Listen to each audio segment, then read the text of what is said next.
One afternoon I was working with him and he did grab me. And again, I got that feeling inside that this is his time to go. So I gave him an overdose of insulin after supper.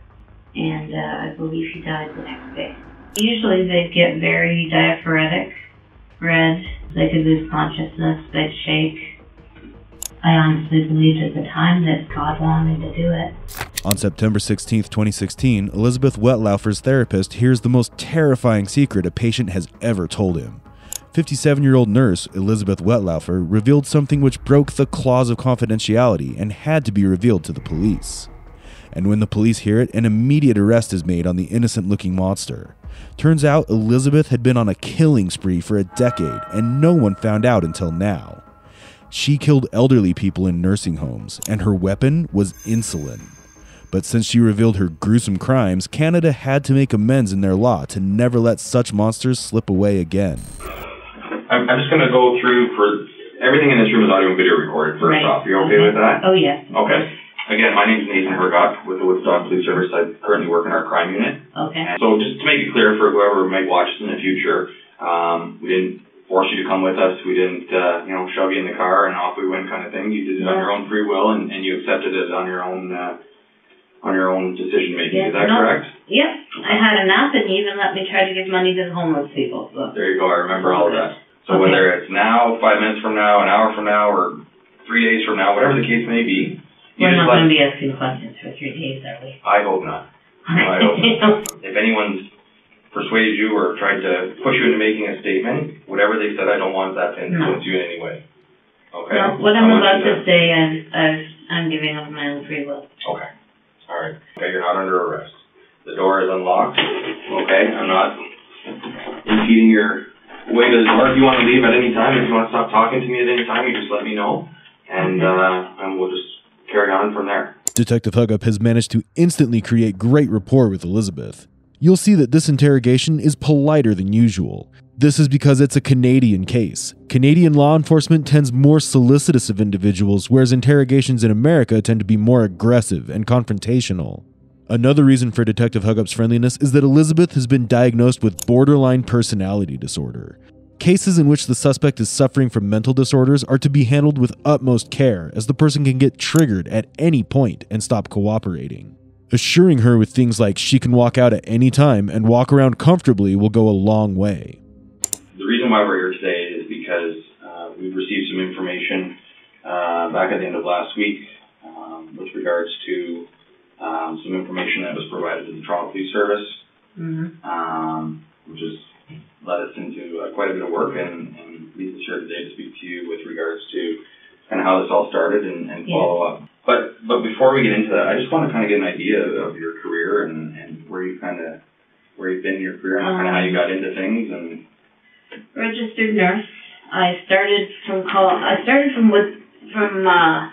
here in Park Secondary School.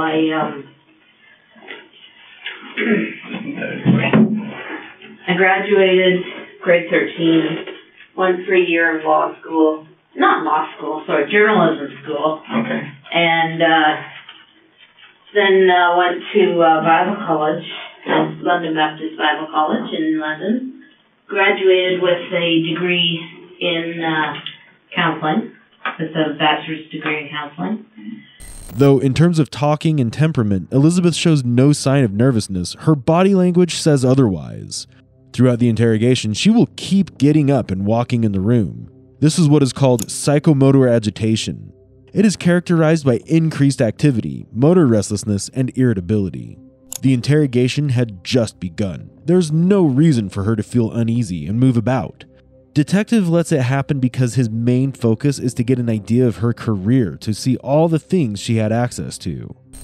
Worked for an organization called Christian Horizons here in town in one of their group homes till 2007, at which time my marriage fell apart in February 2007, and I met a woman online, and she decided to move to be with me. Okay.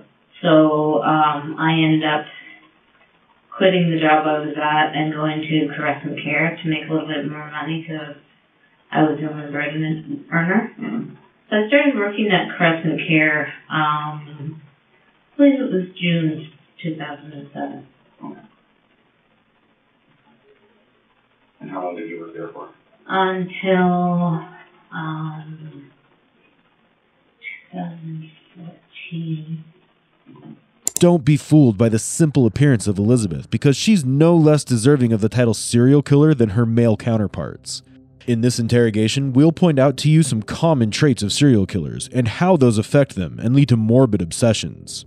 The first very common trait in serial killers is failed relationships. Elizabeth talks about her failed marriage, but this is not the only failed relationship she's been in. Erratic behavior of serial killers and lack of emotional connection make it challenging for them to establish lasting bonds. I worked in different areas of the home. Okay. There's 5 wings to Crescent Care, so I worked in different areas. Right. Okay. All throughout the 7 or so years that you were there? Yes. Okay. And at that point, did you have different supervisors from unit to unit, or no, there was the same person, or? There was one supervisor, Helen Crombie. She was the head nurse. Okay. I went from Crescent Care, fired from Crescent Care. Okay. For a medication error. Yeah. Then from there I went to Meadow Park Nursing Home. Okay. And left there to get help with an addiction issue. Okay. Hoping that it would get help with that as well. Mm-hmm. We did a lot of different things, a lot of one-on-ones with people, like in their own homes. 12-hour shifts, 8-hour shifts, sitting with them. Okay. A lot of stuff I did was sitting with palliative patients. Right. Okay. That would be tough. It was okay. Yeah. Because I knew they were going to die. Yeah. And it was just an opportunity to give the family a rest. Yeah, absolutely. So. Yeah, it's an important role. I mean, a lot of people wouldn't see it that way and wouldn't even notice the care that these people are giving from people like yourself, right?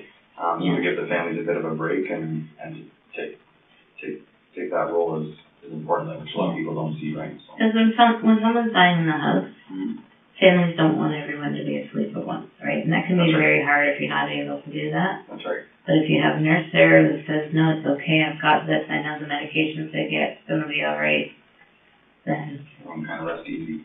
Yeah. The subtle mention that Elizabeth makes about her medicinal error is actually a big deal.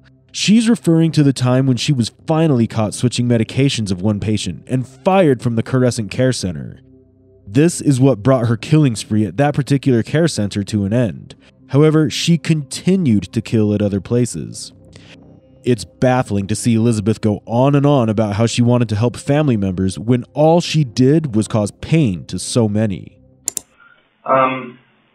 Back at Meadow Park, what was your addiction? Hydromorph. Okay. All right. Hydromorph. Okay. And how much were you using? I was a binge user, so I would use what I could get a hold of. Okay. By stealing it from the patient. Okay. All right. So you had your ways. Yes. Yeah. Okay. And was that ever an issue with Stadler? Were you ever confronted, or did that go totally undetected for the time you were there? There was a time when Hydromorph was delivered to the home, and it didn't get put away right away by the person who should have. And so I took the Hydromorph and put it in my bag and took it home, and it wasn't discovered for months. Another very common trait in serial killers is that they're addicted to something.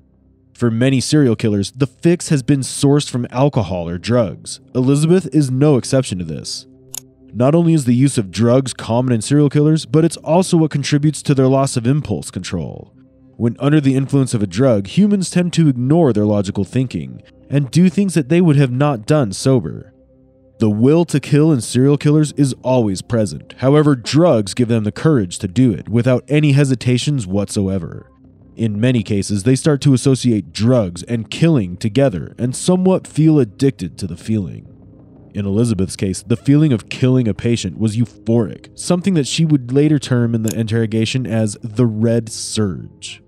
And I was so angry. And it was like a voice said inside me, I'll use you, don't worry about it. And the different times that I have caused people's deaths or caused them discomfort through the insulin, I believe it was the influence of that voice or whatever it was. It wasn't a voice in my head, it was a voice in here. And when I would do it, afterwards I would hear like a laughter in my chest. So, started working for St. Elizabeth, and I was doing well, but it was a lot of pressure. And the way that, that I've helped people to die has been through insulin.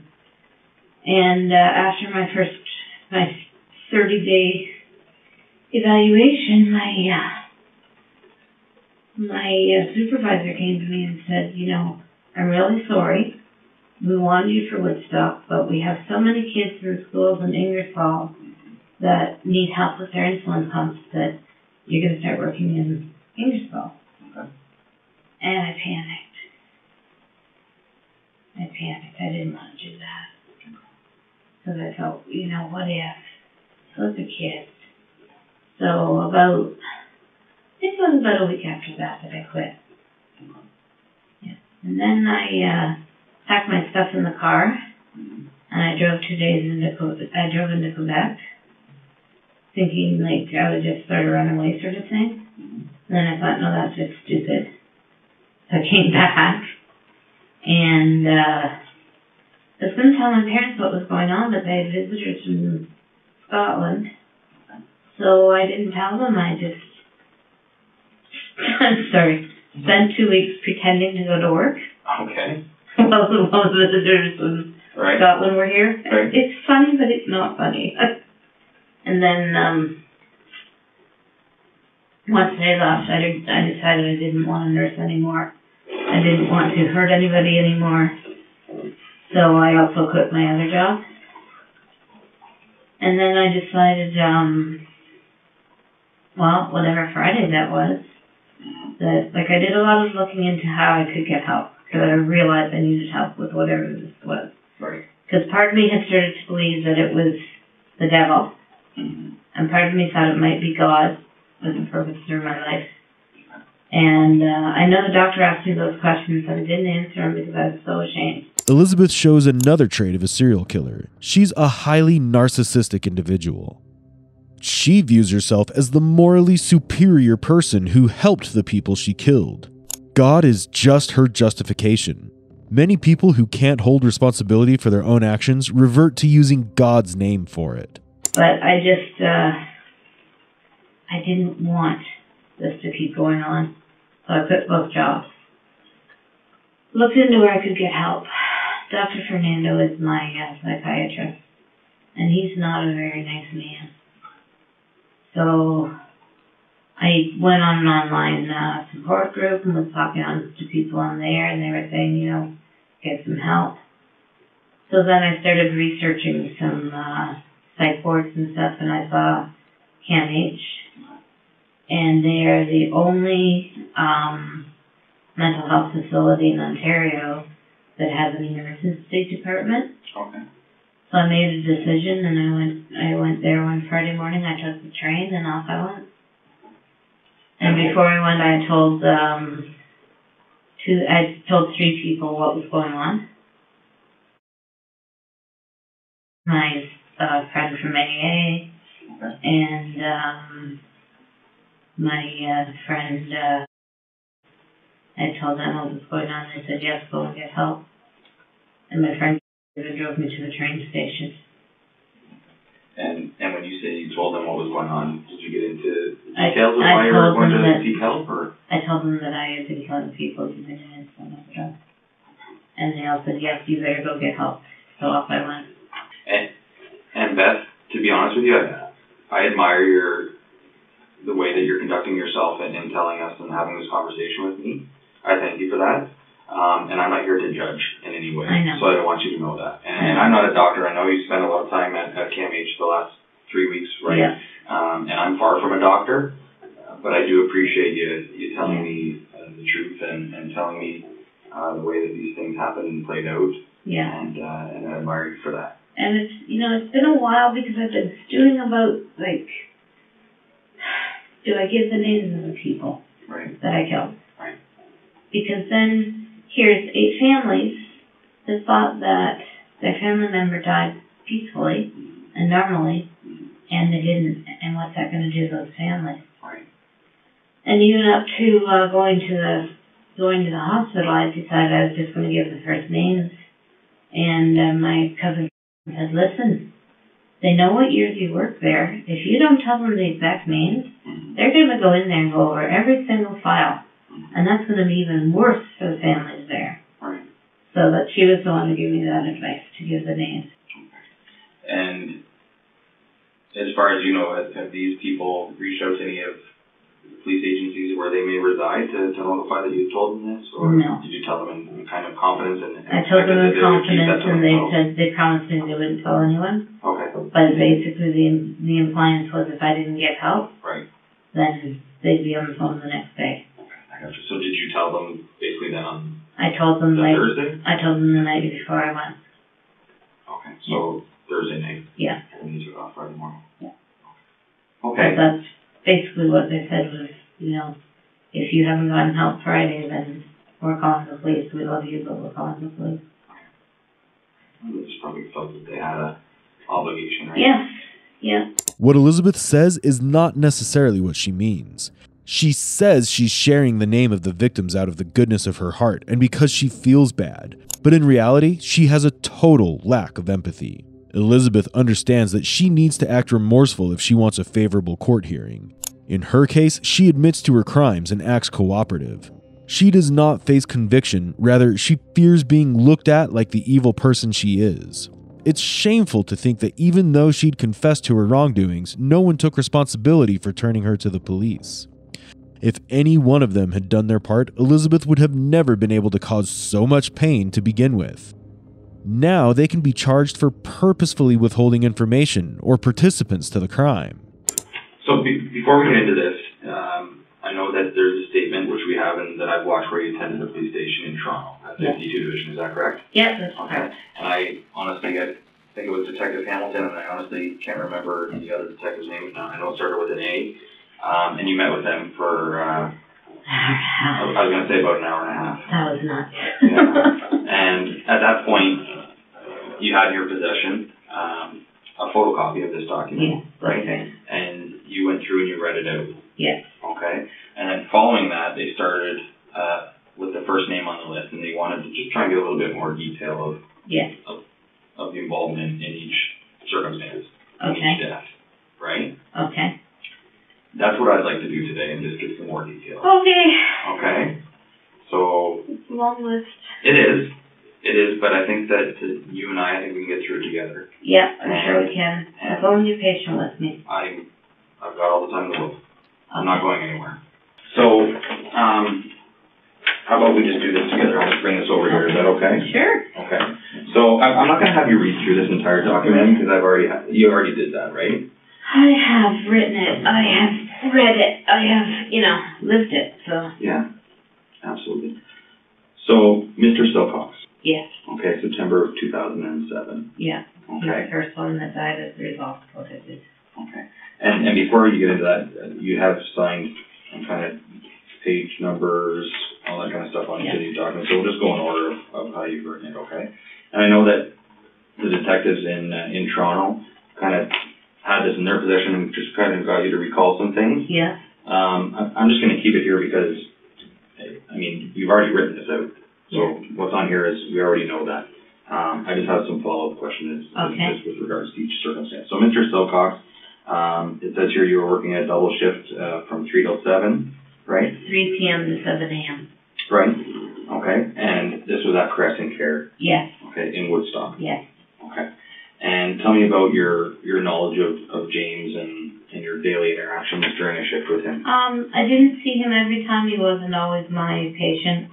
I just knew from what people had said that he would grab the nurse's breasts and buttocks, and he would say horribly inappropriate things about his wife, that now he was there, he was going to she was going to follow Woodstock, and just would say inappropriate things. And he did touch me inappropriately once.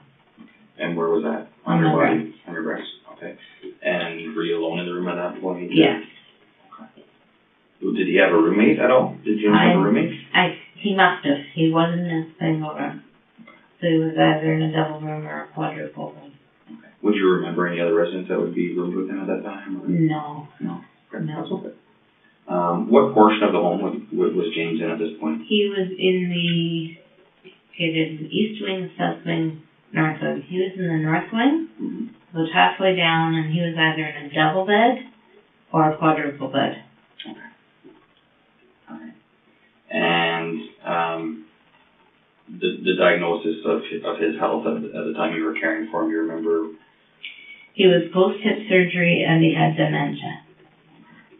Do you remember how old he was approximately? No, I don't. I'm going to say 80s. In his 80s? Yeah. Her first victim was James Silcox. He was the first person who she managed to successfully overdose. While Silcox was diabetic and probably needed insulin, her other victims did not. In case of insulin overdose, a person starts feeling dizzy or nauseated, but if they get too much insulin in their system, they become hypoglycemic, which means their blood sugar levels drop. In extreme cases, it can even cause seizures, causing brain damage and even death. Elizabeth had mastered her concoction, which became fatal.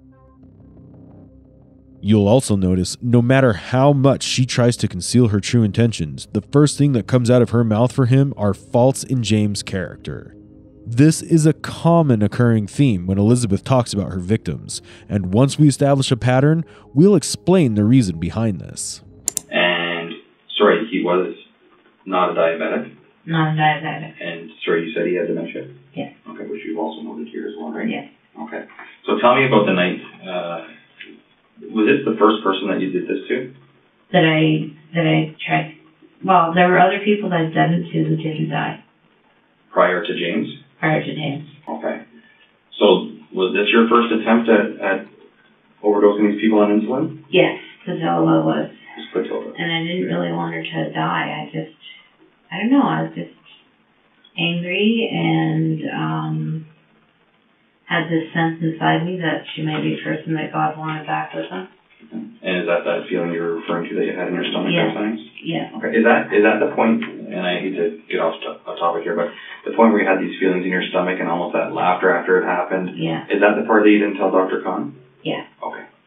I just wanted to be clear on that. I told him about the laughter in my stomach, but not the feeling that this may be the person that God wants. Okay. Because I just sounded so stupid. It's your feelings, right? Mm-hmm. I honestly felt like God wanted to use me. And Dr. Khan kept asking me, do you think God chose me for a special purpose? I kept saying no, because that did not sound like a special purpose, you know? Yeah. So, but yeah, I just had a sense after my marriage broke up that God was going to use me for something. And then after a while, I started to really wonder after some of the murders if it was God or if it was the devil fooling me. Did you feel like you were doing the right thing for these people? No. About 9:30, I gave him a dose of 50 milligrams of insulin. Not diabetic. So I used a borrowed insulin pen, and gave him an insulin shot. And at 3:30, the PSW, throughout the night he was yelling out, I love you and I'm sorry. And not to me, but just you could hear him calling out in his room, and that's what he was calling out. And then at 3:30, the PSWs came to me and said that he was gone. So I did what we're supposed to do. I went and listened to his heart and chest, called the doctor, called the family because that's what they wanted. Family came in and sat with him for a while. Doctor came in and said that his cause of death was from an embolism due to his post-hip. He'd had a hip surgery. Okay. Doctor ruled it embolism due to post-hip surgery. Okay. Who do you think he was talking to when he was yelling out, I love you? I thought it might be his family. Okay. I really did. When they came in and talked to me, they wanted to know if he'd said anything. Right. So I told them that I was so ashamed. Yeah. So ashamed. Yeah. When you were speaking with the family? Yeah. And is that the family that kind of commended you for the work that you had done? And yes, and that I've been there for him, and yes. How'd that make you feel? Awful. Absolutely awful. How did you deal with it? I just went home, went to bed. You know, I felt awful. Maybe I fought with my girlfriend. Did some exercising, you know. Yeah.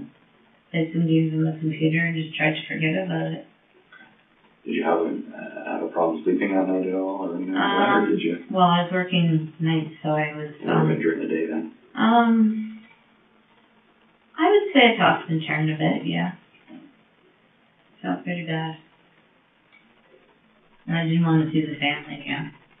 Detective Hugup finally starts talking about the victims. Elizabeth reveals that before she managed to kill her first victim, she had tried to kill others as well. But because she didn't have the right estimate for how much insulin it would take to kill a person, fortunately, she was unsuccessful. But 2 of the people she tried to kill initially died later, and she was charged with aggravated assault for the same. Another common trait in serial killers is that they're able to show superficial emotions. Killing someone is equivalent to getting a high for them, and to be able to get their fix, they need to be out in the open to continue killing. Especially in the case of Elizabeth, if she'd been vocal about her so-called red surge, she might have never been able to secure the job. Her victim pool was only accessible if she maintained the face of empathy. The only reason she confessed her crimes were not because she felt guilty, rather because she was given an ultimatum by her friends to get psychological help or she would be turned in. Maurice. How did you pronounce Maurice's last name? Grenat. Is it Grenat? Okay. So tell me a little bit about Maurice. This says that this occurred in September or October of 2007. And this was at Crescent Care? Yep. Okay. Tell me a little bit about your interactions with Maurice. He was another one who liked to grab breasts.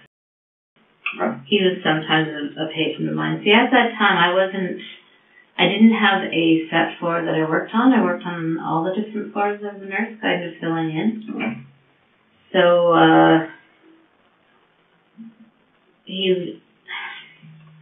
one afternoon I was working with him and he did grab me. Mm-hmm. And again, I got that feeling inside that this is his time to go. So I gave him an overdose of insulin after supper. And I believe he died the next day. Maurice Grenat was the second victim of Elizabeth. Only 2 out of 8 victims were men, but for each male victim she had very negative things to say. She almost justifies their deaths due to their own upsetting behaviors. Elizabeth will consistently follow this pattern in the interrogation. But as you watch along, you'll be surprised to see her reaction change to the opposite for her female victims. Did you ever have any concerns that he didn't pass away while you were working and that, suspicion may arise? No, I didn't. Yes, I did a little bit. I always wondered if they'd find the site where I gave the shot and something, there'd be an investigation. I always wondered that. Right. But other than that, no. And even though it passed through your mind, you just continued on about your duties? Yeah. Okay. And do you remember what part of the body he would have been injected in? Maybe the leg. Because at that point he didn't have a lot of body fat, so. Maurice didn't? He didn't know. And when you get a subcutaneous injection, it goes in to the body fat, so. Okay. And you documented that he was a cancer patient? Yes. Okay. Do you remember what type of cancer he had? I think it was prostate. Prostate? Prostate, yes. Okay. The third victim was Helen Matheson. She was the first female victim of Elizabeth. You'll notice that she did not speak negatively about Helen the way she did with the other 2 victims. Female serial killers are so few in numbers that it is hard to draw conclusive data on them. But it has been seen that they are more aggressive towards men than women. Elizabeth killed more women in her case, but she shows clear disdain towards men. The next person on your list is Helen Matheson. Yeah. Okay. So you go from September or October to 2007. Yeah. And then Helen was 2011. Yeah. What happened between those years? I think you'll see that Was there some attempts? In 08 and 09? Yeah. Okay. And we'll get to those. Yeah. Okay. Helen, I don't remember a lot about. She was very quiet, very determined. Just seemed to be waiting to die. Mm-hmm. Again, I had that feeling that, this is the one. Mm-hmm. And I made a bit of a fuss about her that night because she was very lucid, and we talked about how much she liked blueberry pie and ice cream. Okay. So on my break, I went to Walmart. I got a small blueberry pie and some ice cream and brought it to her, and she ate 3 or 4 bites. Nice. And then that night I overdosed her. Because, like I said, I had that feeling that it was her time to go. And what do you mean by that? Do you think she was towards the end of her life at that point? I know that she was the person to go to. And that was in your mind, in your stomach? Where was that feeling? In my chest area. And after I did it, I got that laughter. Okay. When would you feel that laughter? Would you feel it right after you injected it, or once the person passed away? Both. Yeah. Out of all the ways that Elizabeth would have opted for killing her victims, insulin is a very unusual choice. Another interesting fact about female serial killers is that they use poisoning rather than one-on-one methods like strangulation. But choosing a method that slowly takes life, like using insulin, is truly sadistic in nature. The way she describes the effects of insulin overdose makes it seem like she's trying to relive her victim's agony. And you said once you gave them their insulin, I tried to stay away from it. Sometimes I was very interested to see what was happening. Mm-hmm. I would just try to stay away from it. Okay.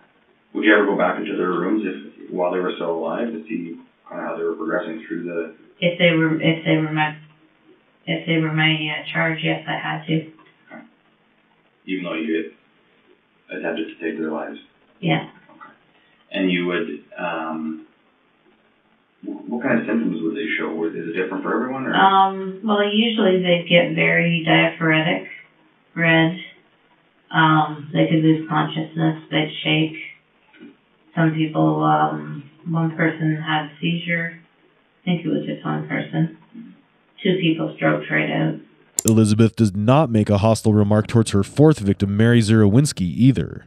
But it's sad to imagine what her patients must have gone through. Mary had dementia, and when she was attacked by Elizabeth, she had no way of defending herself. Sadly, this must have been the case with many of her victims. How did your emotions start to feel as it kept continuing? I kept having a lot of guilt. A lot of guilt.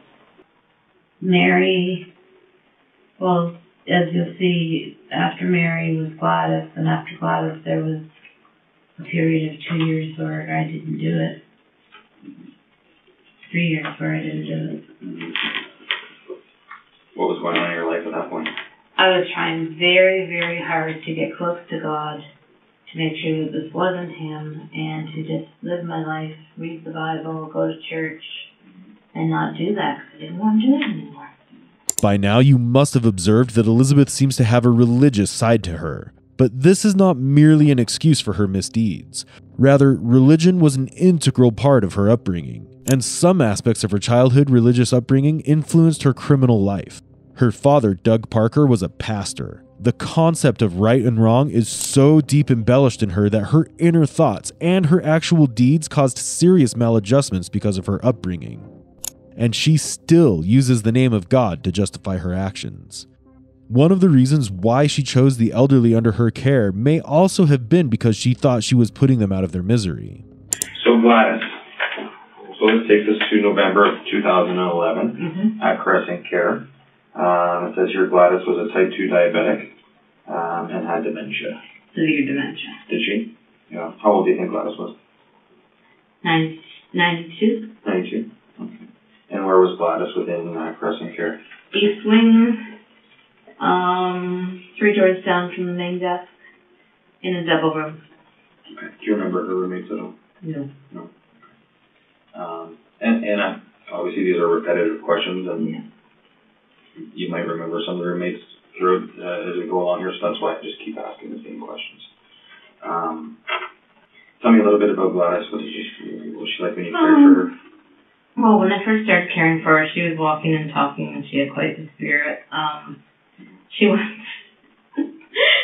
punched a man. Oh.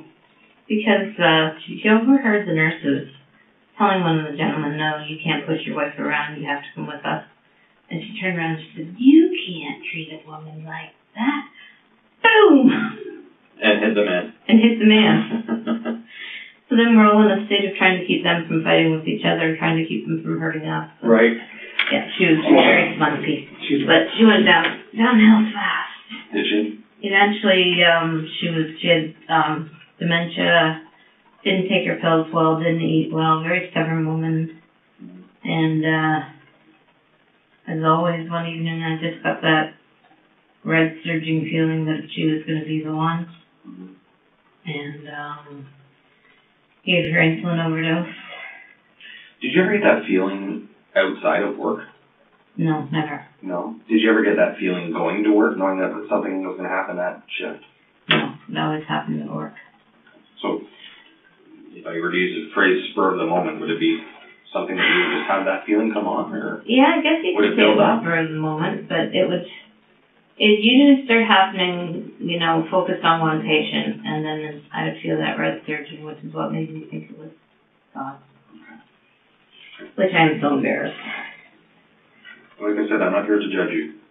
You know how long it took for Gladys to die? I believe she died the next afternoon, or that afternoon. And do you know if you were present for that? No, I was not.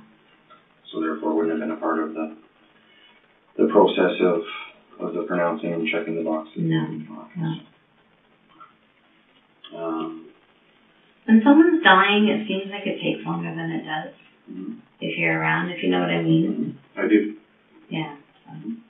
Her fifth victim was Gladys. She talks about her victim as if she's sharing the fond memories of an old friend. But Elizabeth says something even more disturbing here. She mentions something she calls the red surging feeling that she gets from her victims. This is another common trait of serial killers.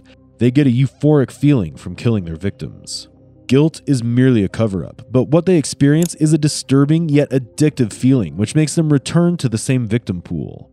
And while neither we nor Detective Hugup can relate to these feelings, he will still agree with her in reassurance so that she continues to be cooperative. So this is where you have a bit of a gap again. Yeah. 2011 to 2013 with your successful injections, but there wasn't even any attempt. No. In November 2011, I came home from a cruise of the Caribbean, and I was feeling guilty. I was feeling damned. I was feeling confused.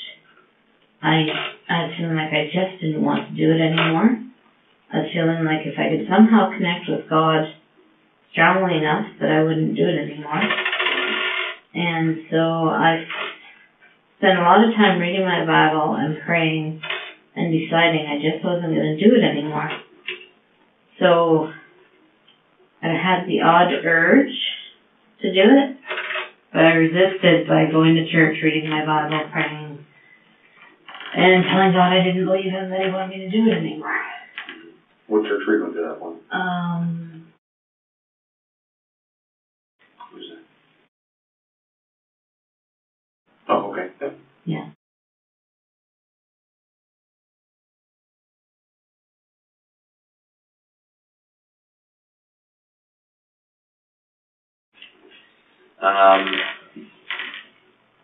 So as far as fighting off that, would you still have that feeling, like that burning feeling? Sometimes, but I did a lot of praying about it, and I just did a lot of praying, reading my Bible, getting very involved in my faith, getting very involved in my church. Right. And obviously, with what you've told us so far, that it helped. Yeah. What you've documented. Yeah. Is there anything else that we need to be aware of that happened in between those times? No. Okay. No. Okay. I didn't tell anybody or anything like that. Okay. Except for the pastor. Sorry, when did you? I told him after Helen Young. Okay. He was after Helen Young. I'm just going to turn this off because it keeps vibrating. I apologize for that. It's okay. I may fart and I'll have to apologize for that. There we go. So that was after Helen. Right. Okay. So Helen was at Crescent Care. Where was Helen's room? She was on A side. I had been transferred to A side, which is a new unit, relatively new, 10, 12 years old. I was on the first floor. I was the charge nurse for the first floor. And she was in the room closest to the nurse's station. Where was that like for me going to Crescent Care, would it be closer to Fife or closer to North Ave side? Or? So there's the retirement home. There's the wall that joins the retirement home to the nursing home. There's North Wing. There's South Wing. There's East Wing. And then down at the end of the hallway of East Wing is Unit 1 and Unit 2 in the building right on top of each other. And what was the purpose of that area of Crescent Care? Oh, it was all single rooms. Okay. Yeah. So Helen was in her own room? Helen was in her own room, yeah. It was all single rooms, that area. All right. And Helen was a type 2 diabetic with dementia? Yeah. Okay. Tell me a little bit more about Helen. Helen was miserable. She frequently yelled out, "Help me, nurse." She frequently yelled out she wanted to die. She just was not happy with her life. She would wheel around in her wheelchair saying, "Help me, nurse, help me, nurse, help me, nurse, help me, nurse." And when you went to help her, what do you want help with? Nothing. Get away with me. Go away. Help me, nurse, help me, nurse. Didn't want to eat, didn't want to drink. Very difficult to deal with. Constantly would yell out, or we'd say, "What do you want help with?" "I want to die. Why can't you help me die? I want to die." And one night, it was like something snapped inside, and that red surge came back, and I thought, okay, you will die. So, I gave her a shot. I came up to her and said, "This is for your pain." And I gave her a shot of long-acting or short-acting. And she started to settle down. And then, later on, we put her into bed, and I gave her more of the, insulin. I think it was long-acting. She had a seizure. She turned red. She, was diaphoretic. The PSWs called me to the bedside. I took all of her vital signs, and I pretended to take her blood sugar. Because I said, "Oh, it's normal. Don't worry about it." How did you go about that with people beside you? They're PSWs. Don't let anybody see that part of PSWs? No, but what I mean by that is PSWs, nurses focus on the meds and treatment. Okay. PSWs focus on, like, they were busy. They were busy washing her. They were busy changing her. They were busy dealing with the fact that she was having diarrhea. They were not doing the part of the job I was doing. Right. So they never would have noticed. Where's my burger? Helen Young became the 6th victim of Elizabeth. Another unique quality of female serial killers is that they tend to target people who were closer to them or they care for, unlike male serial killers who go after complete strangers. From the way Elizabeth is speaking about Helen, it's clear that she liked or even cared for her, but that did not stop her from ending Helen's life. March of 2014, this is Marine picturing at Crescent Care. Yeah. Tell me about Marine. Maureen was a handful. She would attack other patients. She would pull their hair. She would hit them. She would pinch them. Eventually, it was decided that she needed a one-on-one staff. So sometimes they would book an extra PSW to be with her. Sometimes someone would come from the outside to be with her. But when one wasn't available, it was the role of the charge nurse. And that was nuts. Sorry. That's just absolutely nuts. So, she just got harder and harder to look after. And one night when I had to look after her, I got this idea. I thought, I'd started getting the feeling of that surge again. I thought, no, I don't want her to die. But if I could somehow give her enough of a dose to give her a coma or something to change her brain waves, maybe make her less mobile, hard to handle, hard to handle. Right. So, I overdosed her. And was that in the same wing? Yes, she was right across. She had gone into the room that Helen had been in. Yeah, she was right across from the nurse's station.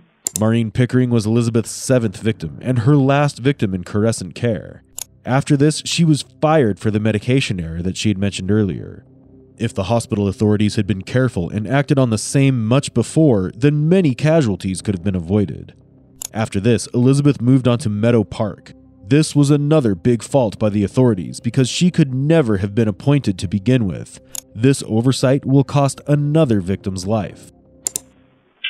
So, Arpad or Art Horvath? Yes. Tell me a little bit about her.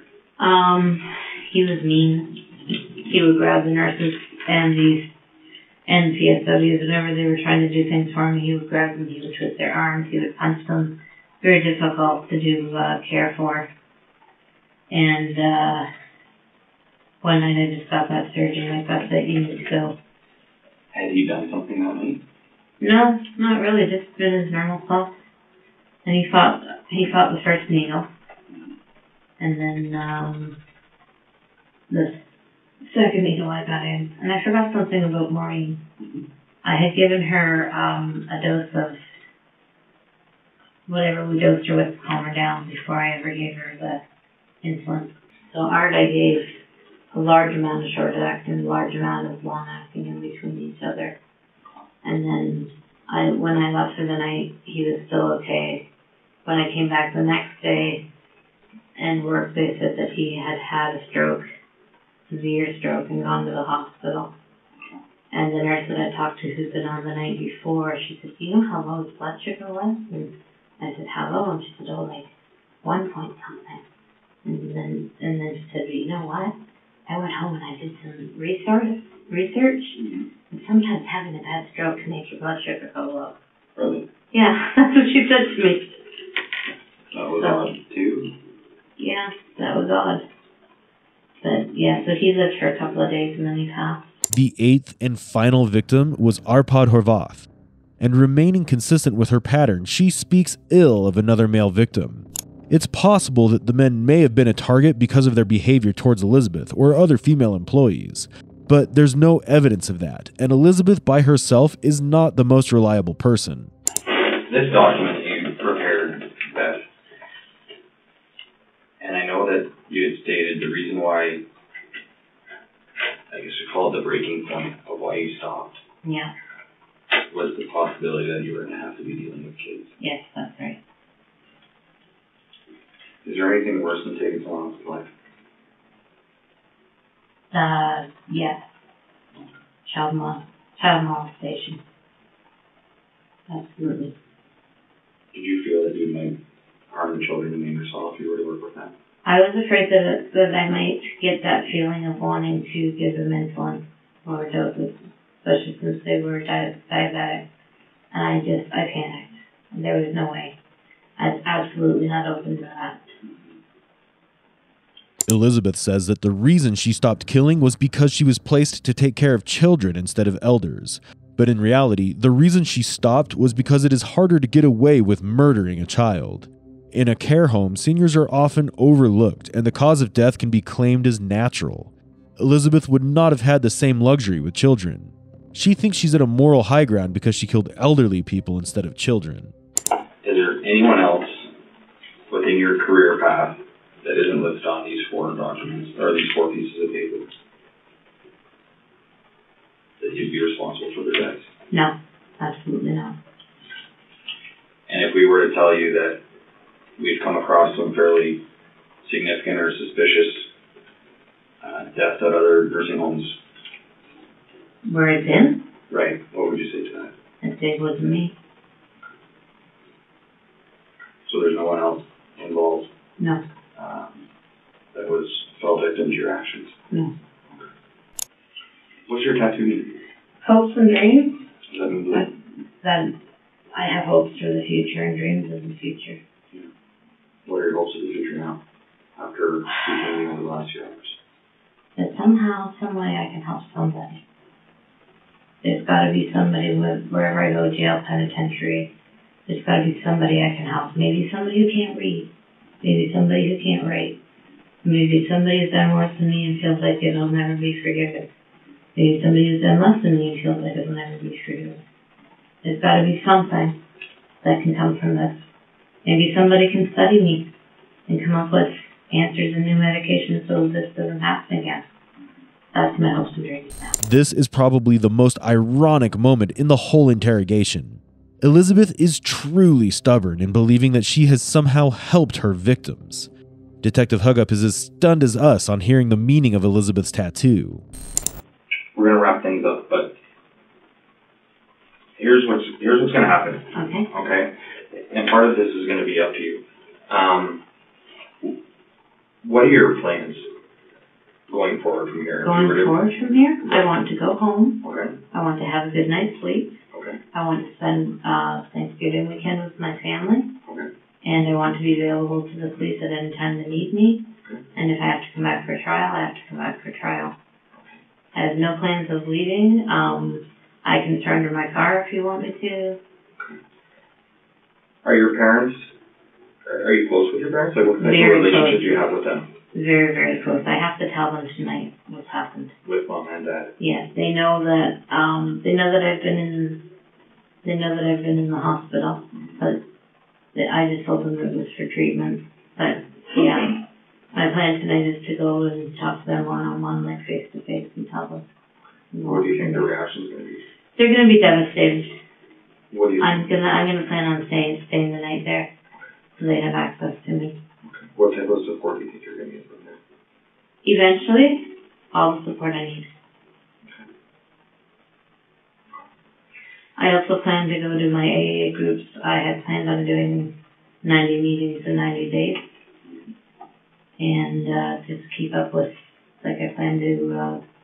See, one of the things that happens with me is I isolate and then I start to not do well. So I plan to do the Thanksgiving thing, keep up with my friends, clean my apartment, tell my parents. Those are my plans. I have no plans to leave town. I've done this and I'm ready to face it, but I would love to go home. I think that's going to happen. Bless you. Okay. I think that's going to happen. As I said at the very, very beginning of this, whatever time we started hours ago, you're not under arrest right now. Okay. Okay, but as you can imagine, okay.